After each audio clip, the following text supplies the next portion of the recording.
अम्बाला शहर के पंचायत भवन में आज कष्ट निवारण बैठक का आयोजन सहकारिता एवं जल स्वास्थ्य मंत्री डॉक्टर बनवारी लाल की अध्यक्षता में किया गया। इस बैठक में 15 शिकायतें उनके सामने रखी गई, जिनमें ज्यादा शिकायतें बिजली विभाग और नगर निगम से संबंधित सामने आई। इस दौरान डॉक्टर पर लापरवाही के आरोप लगाते हुए एक पीड़ित की मां रोने लगी। पीड़ित की मां ने बताया कि उसकी बेटी को सांप ने काटा था। जब वह उसे सरकारी अस्पताल में लेकर गई तो डॉक्टर ने उसका इलाज नहीं किया। रात 3 बजे से सुबह 8 बज गए। शिफ्ट चेंज होने पर दूसरे डॉक्टर के पास बच्चे को रेफर कर दिया गया। लगभग 1 महीने के बाद बच्ची ठीक हुई। इस बारे में कई बार सीएमओ को शिकायत दी और सीएम विंडो पर भी डाली, पर कोई उचित आश्वासन नहीं मिला। शिकायत सुनने के बाद मंत्री बनवारी लाल ने मामले की जांच के निर्देश सीएमओ को दिए। वहीं बैठक में एक नकली रजिस्ट्री बनाने का मामला भी सामने आया, जिस पर पीड़ित ने बताया कि भू माफिया ने उनकी प्रॉपर्टी की नकली रजिस्ट्री बना ली, उन्हीं पर केस दर्ज करवा दिया। इस नकली रजिस्ट्री मामले में उनके बच्चों के खिलाफ भी एफआईआर दर्ज है और लगभग 2 साल से उन्हें इसका कोई हल नहीं मिल रहा, जिस पर मंत्री ने आश्वासन देते हुए कहा कि इसकी विजिलेंस जाँच चल रही है और जल्द ही हल मिल जाएगा। वहीं उन्होंने एसपी को भी आदेश दिए कि अगर किसी के खिलाफ गलत एफआईआर दर्ज की गई है तो उसे रद्द किया जाए। बैठक के बाद मीडिया से बात करते हुए सहकारिता मंत्री डॉक्टर बनवारी लाल ने बताया कि आज कष्ट निवारण समिति की बैठक में कुल 15 शिकायत उनके सामने आई थी, जिनमें से 10 को डिस्पोज ऑफ कर दिया गया है। वहीं 5 पर कार्रवाई और जांच के आदेश दिए हैं, जिसे अगले महीने निपटाया जाएगा। वहीं डॉक्टर के खिलाफ लापरवाही के मामले में जांच के आदेश दिए गए हैं और सभी अधिकारियों को भी यह निर्देश जारी किए गए हैं कि जनता को बार बार न घुमाया जाए, जितना जल्दी हो सके मामले को निपटाया जाए। मेरा नाम चरणजीत साहनी है। मेरी बेटी को 2020 में स्नेक ने काट लिया था। डॉक्टरों ने 8 घंटे केस खराब कर दिया। केस खराब करने के बाद इन्होंने हमें पंचकूला रेफर कर दिया गवर्नमेंट हॉस्पिटल में। वहाँ पे आईसीयू बेड अवेलेबल नहीं था, तो हमें मजबूरी में अपनी बेटी का ट्रीटमेंट एल्केमिस्ट करवाना पड़ा। तो जब मेरी बेटी वहाँ पे आईसीयू में उसका अच्छी तरह से इलाज करवा के 10 दिन वो वहाँ एडमिट रही।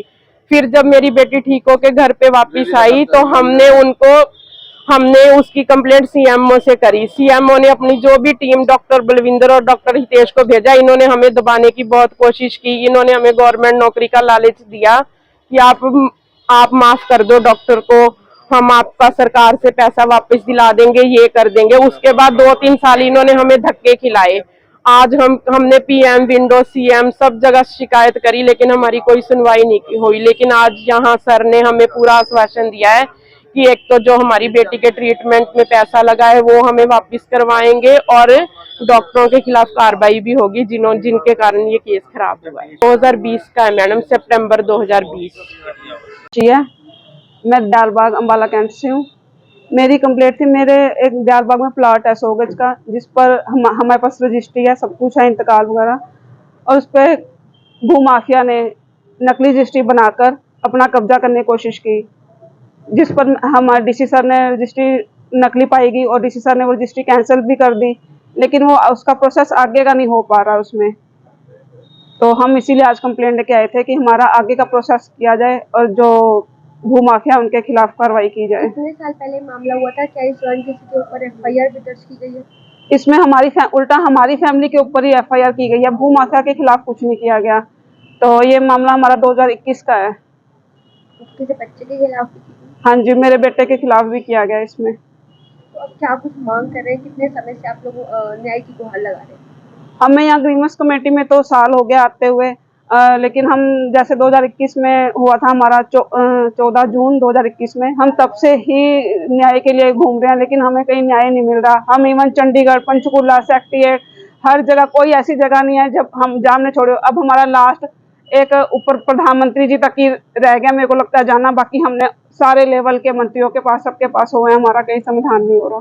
हाँ जी, आज इन्होंने कहा है कि इनके जो बच्चों के खिलाफ एफआईआर है वो कैंसिल कर दो, बाकी अभी वो देखेंगे क्या करना क्या नहीं। एक मीटिंग में 15 शिकायतें थी, उसमें से 10 को डिस्पोज ऑफ किया गया है और 5 पर एक्शन टेकन रिपोर्ट अगले महीने लेने की डायरेक्शन दी गई है।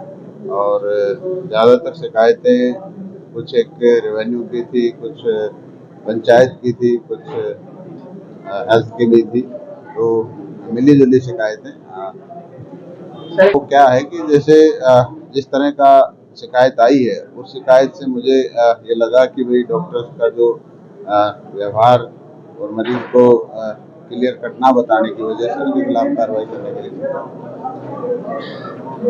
बाकी जो कुछ सिस्टम में दिक्कत थी तो उनको मैंने हिदायत दी है कि भाई इस तरह के सिस्टम से कंज्यूमर परेशान होता है तो आगे इस तरह कोई शिकायत ना आए और उन्होंने आश्वस्त किया कि आगे से हम ध्यान रखें। जनता को बार बार धक्के खाने पड़ते हैं अपनी शिकायतों को सुलझाने के लिए, तो इसके लिए क्या अधिकारियों को निर्देश दिए गए हैं?